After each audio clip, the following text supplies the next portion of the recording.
María Dolores marcó lentamente el número de su hijo menor, sintiendo cómo sus dedos temblaban traicioneramente. La pesada lavadora, fiel y leal, que le había servido durante los últimos 15 años, finalmente se rindió, emitiendo un agudo chirrido como último suspiro antes de quedarse en silencio para siempre. La nueva debía llegar en una hora, y la necesidad de resolver los problemas domésticos con urgencia la sacudía. Los tonos del teléfono resonaban como un eco hueco en la cocina vacía. María Dolores contuvo involuntariamente el aliento cuando, en lugar de la voz familiar de Santiago, se escuchó la fría, como el viento de enero, voz de su nuera. ¿Sí? En esa sola palabra ya se percibía la irritación. «Alicia, hola», dijo María Dolores, esforzándose para que su voz sonara lo más suave posible. «¿Está Santiago?» «¿Qué ha pasado esta vez?», preguntó Alicia, con una sequedad que sonó como un disparo. «Verás, la lavadora se ha estropeado del todo. La nueva llegará en breve y habría que bajar la vieja y...» «¿No puedes llamar a unos cargadores?», la interrumpió Alicia, su voz sonando a acero. «Querida, con la pensión que tengo», intentó explicar María Dolores, pero se calló al oír un fuerte suspiro al otro lado de la línea. «Ah, claro, su pensión». En la voz de Alicia se deslizó una nota mordaz. «Han pasado toda su vida en casa sin trabajar y ahora se quejan de una pensión pequeña». María Dolores sintió un nudo en la garganta. Había dedicado toda su vida a sus hijos, a su educación y desarrollo. Gracias a ello, todos pudieron obtener una profesión y ponerse de pie firmemente. Intentó replicar. «Alicia, yo... ¿sabes qué?», interrumpió de nuevo la nuera, su voz vibrando de rabia. «Basta ya de utilizar a los hijos como mano de obra gratuita. Santiago tiene su vida, su propia familia. Su vejez es su problema. No le debe nada a nadie». «Hija», susurró María Dolores casi inaudible, sintiendo cómo un escozor traicionero le picaba en los ojos. «¡Nos tienes hartos!», gritó Alicia, y el teléfono se llenó de pitidos cortos. María Dolores se quedó sentada largo rato, mirando el teléfono mudo. Los álamos, que alguna vez había plantado con su difunto esposo, susurraban sus hojas tras la ventana, mientras los relojes de la pared marcaban el tiempo con su tic-tac constante. Todo en su alrededor respiraba recuerdos de la familia que ahora parecía desmoronarse como un castillo de naipes derribado por una sola palabra brusca. Las memorias llegaban en oleadas, llevándola al pasado.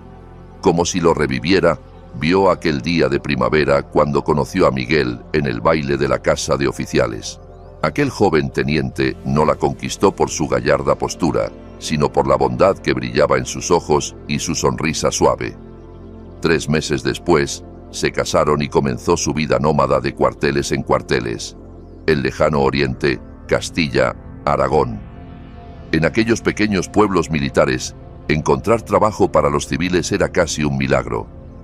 María Dolores intentó conseguir plazas como maestra, pero las vacantes eran escasas y se reservaban siempre para las esposas de oficiales con más antigüedad. Después llegaron los años de desesperados intentos de ser madre. Hospitales, sanatorios, análisis y procedimientos interminables. Su primer embarazo llegó cuando casi habían perdido toda esperanza. Víctor nació en un hospital militar cerca de Zaragoza. 2 años después, en Valladolid, nació Ignacio y 10 años más tarde, Santiago, el pequeño de la casa. Miguel, ya mayor, insistió en que su esposa se dedicara plenamente a los niños. El hombre debe proveer, la mujer debe ser el corazón del hogar, decía, sin atisbo de arrogancia, solo amor y preocupación sincera. María Dolores supo hacer de cada frío piso militar un hogar cálido. Ayudaba a su esposo en sus exámenes de ascenso, le apoyaba en los momentos más duros del servicio y, sobre todo, criaba a sus hijos, volcando en ellos todo su amor. Víctor siguió los pasos de su padre y eligió una carrera militar. Ignacio se hizo médico y Santiago, el más joven, ingeniero. Cuando Miguel se retiró como coronel, se establecieron por fin en una capital de provincia. Durante años ahorraron cada peseta, privándose de muchas cosas, hasta lograr comprar a cada hijo un pequeño apartamento. «Que tengan su propio rincón», decía Miguel. Registraron los pisos a nombre de María Dolores, por precaución. Con los años, aquellos apartamentos ayudaron a Víctor e Ignacio a tener un buen pie de entrada para adquirir una vivienda familiar. Ambos siempre mostraron su gratitud a sus padres y se esforzaban por ayudar a su madre después del fallecimiento de Miguel. El silencio del piso pesaba como una losa. María Dolores, mecánicamente, pasó un trapo sobre el polvo de las fotografías del aparador. Allí estaba toda su vida. Miguel sosteniendo al pequeño Víctor, la graduación de Santiago, Ignacio con su bata blanca frente al hospital. Ya hacía 5 años del funeral de su esposo, pero a veces, por la noche, aún le parecía oír sus pasos en la cocina. Víctor el mayor llamaba religiosamente todos los domingos. Su voz seria, cariñosa, siempre preguntaba: «Mamá, ¿cómo va la tensión? ¿Tienes medicinas? ¿Te hace falta algo?». Ignacio, pese a las guardias interminables en el hospital, sacaba tiempo para llevarle las compras o acompañarla a la clínica. Y luego estaba Santiago. María Dolores se detuvo ante la foto de su boda. Allí estaban los novios, radiantes, mirando hacia un horizonte que ahora parecía lejano. Antes, el pequeño era el más apegado, el más tierno. Ahora apenas aparecía. 3 veces en 6 meses, siempre de la mano de Alicia, como si ella fuese su escudo.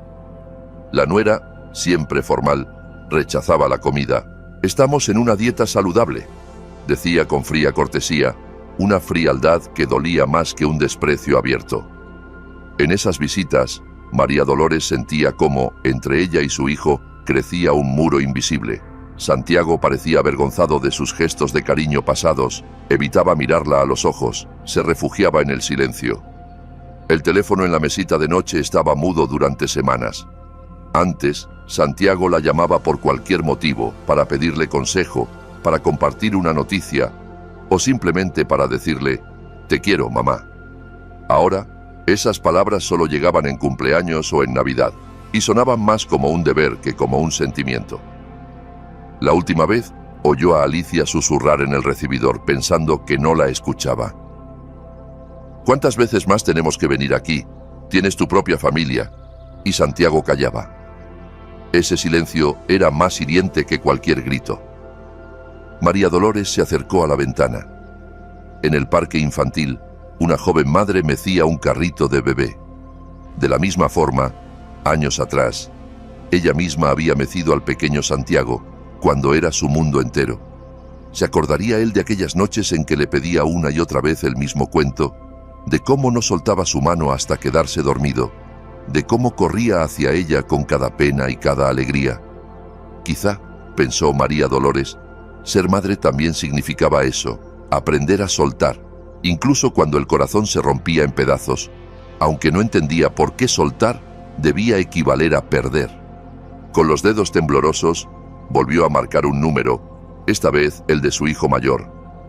Víctor contestó al primer tono, como si hubiera estado esperando su llamada. «Mamá, ¿qué pasa?». Su voz sonaba preocupada. «Vitenka, perdón por molestarte», empezó ella. «Es que la lavadora... Hay que bajar la vieja y subir la nueva. Llega enseguida la entrega de la tienda». «Entendido», respondió Víctor, breve y eficaz. «En 40 minutos estoy ahí con Sergio». La llamada terminó con los tonos secos que le dejaron una sensación de alivio y tristeza mezcladas. Víctor y su amigo llegaron incluso antes de lo prometido. Alto, esbelto, tan parecido a su padre a su edad, Víctor abrazó a su madre en silencio, le besó la mejilla y se puso manos a la obra. Él y Sergio se movían en perfecta coordinación, como un reloj bien engrasado. Se notaba su formación militar. La vieja lavadora, que a María Dolores le había parecido un peso inamovible, en sus manos parecía perder la mitad de su peso.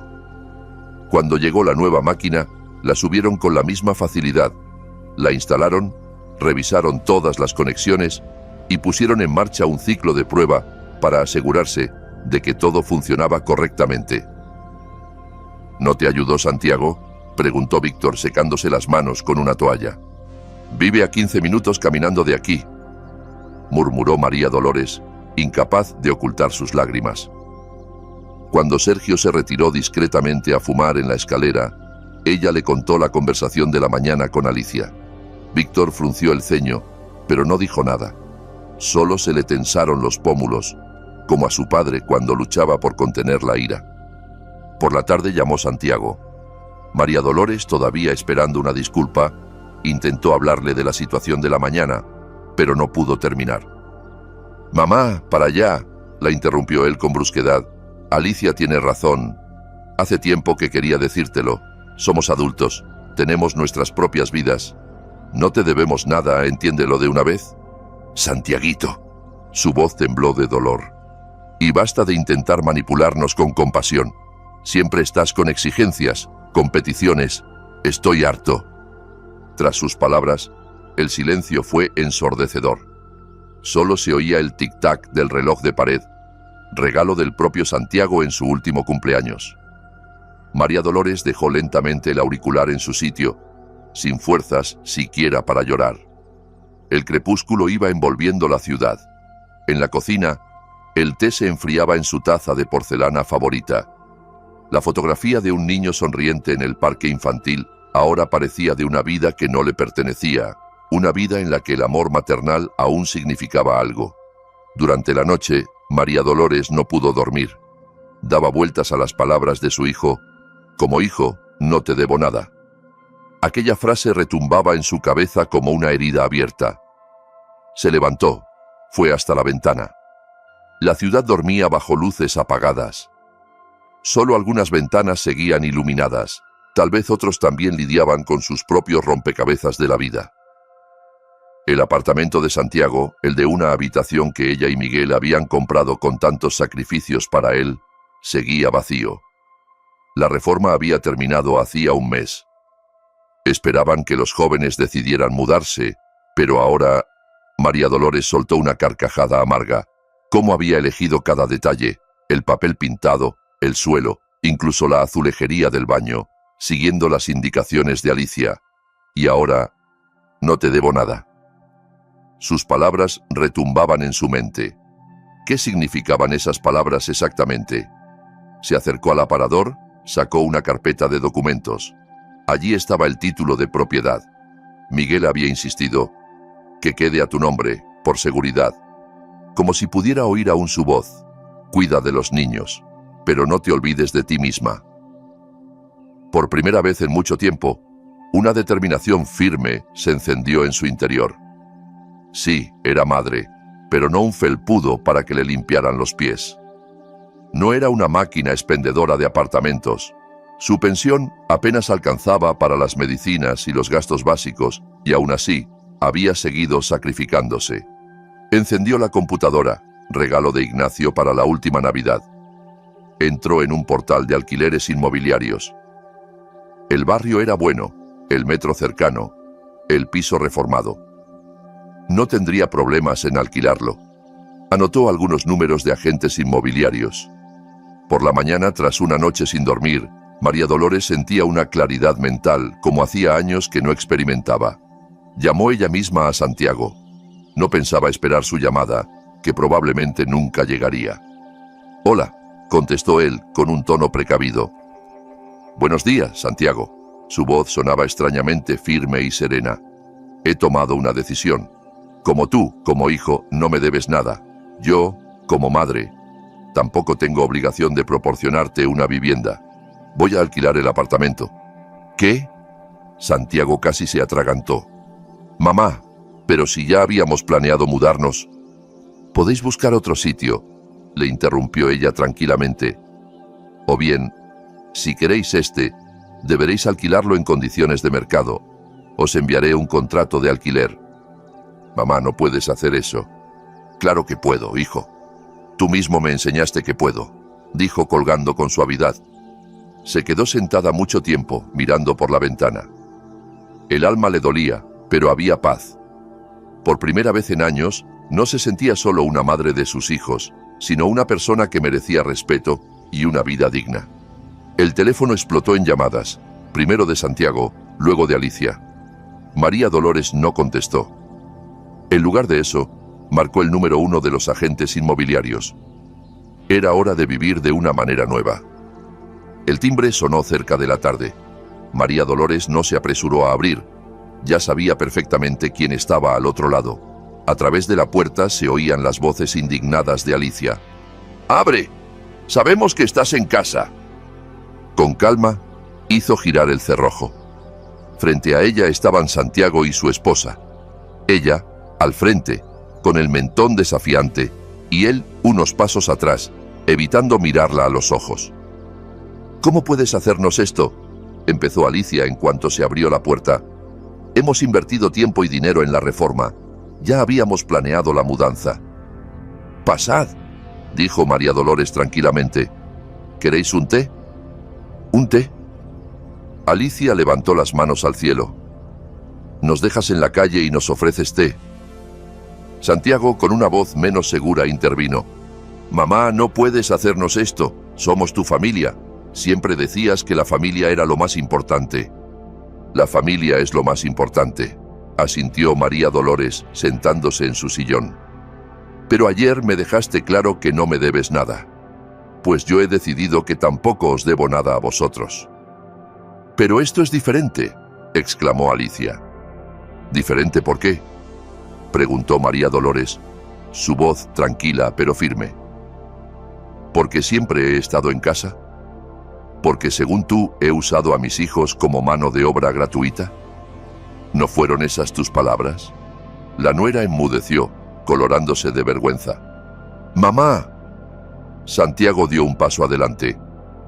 «Pero entiéndelo, necesitamos un sitio donde vivir. No podemos permitirnos alquilar algo más caro. Y yo no puedo permitirme mantener a personas que me consideran una carga», replicó María Dolores con voz serena. «No tengo una pensión que me permita sostener la vida de quienes no respetan a su madre». En ese momento, se abrió la puerta de entrada. Víctor entró sin llamar, como siempre, usando su llave. Lanzó una mirada rápida al ambiente tenso. «¿Qué pasa aquí? ¿Una reunión familiar?». «Tu madre ha decidido echarnos a la calle», saltó Alicia. Víctor miró a su madre, luego a Santiago, y sin inmutarse, dijo: «Hace bien». Se sentó junto a María Dolores con naturalidad, como si no hubiera discusión alguna. «¿Qué?». Alicia no podía creerlo. Víctor contó, con voz medida, la conversación que había tenido con su madre el día anterior. No omitió detalles. Santiago enrojeció, bajando la cabeza. «Si tú piensas que no debes nada a tu madre», continuó Víctor, «entonces ella tampoco te debe a ti. Vive según tus propias reglas, hermano». «¡Estáis todos locos!», gritó Alicia, recogiendo su bolso. «Vámonos, Santiago. Yo no pienso tolerar esto». Y con paso airado salió del piso, dejando la puerta abierta de par en par. Santiago se quedó parado en el umbral. Dudaba, vacilaba. Finalmente, volvió la mirada hacia su madre. «Mamá, ¿de verdad? Podemos hablarlo». «No hay nada más que hablar, hijo», respondió María Dolores con firmeza. «Tú lo dejaste todo muy claro ayer, y yo he tomado mi decisión hoy». Santiago bajó la cabeza y salió en silencio, cerrando la puerta tras de sí. El ruido del pestillo pareció sellar no solo la puerta, sino también un capítulo entero de su vida. Víctor abrazó a su madre por los hombros. María Dolores, quebrada de emoción, se apoyó en él como cuando era un niño. «¿Crees que hice lo correcto?», preguntó, con la voz apenas un susurro. «Claro que sí, mamá», respondió Víctor con suavidad. A veces, amar también es enseñar a asumir las consecuencias de las propias palabras. Por la tarde, ya sola, María Dolores estuvo largo rato de pie junto a la ventana. En el reflejo del cristal, distinguió dos figuras, una mujer cansada, de sonrisa apagada, y otra, erguida, con la cabeza alta y la mirada tranquila. Le costó reconocer cuál de las dos era realmente ella. Tal vez, pensó, ambas convivían dentro de sí desde hacía tiempo, solo que ahora, por fin, la segunda empezaba a tomar fuerza. Toda su vida había existido atrapada en roles preestablecidos: esposa devota, madre abnegada, suegra comprensiva. Roles que, como cadenas invisibles, la ataban a las expectativas ajenas a las necesidades de todos menos las suyas. Incluso tras la muerte de Miguel, había seguido viviendo bajo aquellas consignas. Una madre debe, una madre está obligada, una madre vive para sus hijos. Entró en su dormitorio, abrió el armario y del estante más alto sacó una caja olvidada en el tiempo. Dentro, viejos cuadernos amarillentos. Antes, mucho antes, María Dolores escribía poemas, soñaba con asistir a cursos de literatura, con seguir aprendiendo. Alicia, en una de sus visitas, había comentado despectivamente: ¿a tu edad? ¿Para qué? Y ella, entonces, había creído que era demasiado tarde, que soñar era cosa de jóvenes. Había pospuesto sus ilusiones, encerrándolas en un rincón polvoriento de su vida. Ahora, sin embargo, al acariciar la portada de uno de aquellos cuadernos, comprendió que quizás nunca era tarde. Sonrió levemente ante sus propios pensamientos. El dinero del alquiler no solo le ayudaría a cubrir medicinas y facturas, también podría permitirse apuntarse a esos cursos de escritura o incluso a las clases de inglés que tanto había deseado. Quizá, pensó con un estremecimiento de emoción, podría ahorrar para hacer algún pequeño viaje, elegido por ella misma, sin pedir permiso, sin justificarse. Sobre la mesa reposaba un contrato de arrendamiento recién impreso. El agente inmobiliario había actuado con rapidez, encontrando inquilinos serios y responsables. Mañana tendría que reunirse con ellos para ultimar detalles. Tomar decisiones tan importantes por sí misma le resultaba nuevo, pero esa misma novedad la embriagaba de libertad. El teléfono volvió a sonar. Era Santiago. María Dolores lo miró unos segundos. Por primera vez en muchos años, simplemente decidió no responder. No porque estuviera ofendida ni porque sintiera rencor. Number lo hacía porque tenía derecho. Derecho a su tiempo, a su espacio, a su vida. Se acercó al espejo y observó detenidamente su reflejo. Allí estaban las arrugas en las comisuras de los ojos, testigos de años vividos, de lágrimas y de risas. Pero en sus ojos brillaba algo que no veía desde hacía décadas. Esa chispa viva, luminosa, que una vez conquistó el corazón de un joven teniente en aquel baile de la casa de oficiales. Sacó un viejo álbum de fotos del aparador. En la primera página, su boda con Miguel. La joven de ojos radiantes miraba al futuro con esperanza y ansias de vida. Y ahora, después de tantos años, María Dolores sintió de nuevo esa sensación. Como si, por fin, estuviera lista para escribir un nuevo capítulo de su vida. Un capítulo suyo, bajo sus propias reglas. Ahora nadie le debe nada a nadie, dijo en voz alta, dejando que las palabras llenaran la estancia.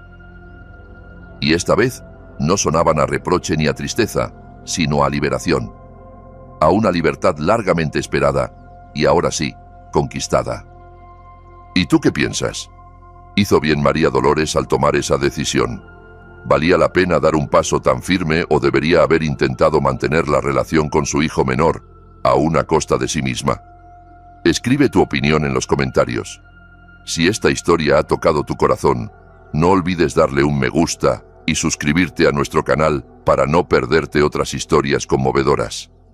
Comparte este video con tus amigos. Quizá también inspire en ellos algo importante.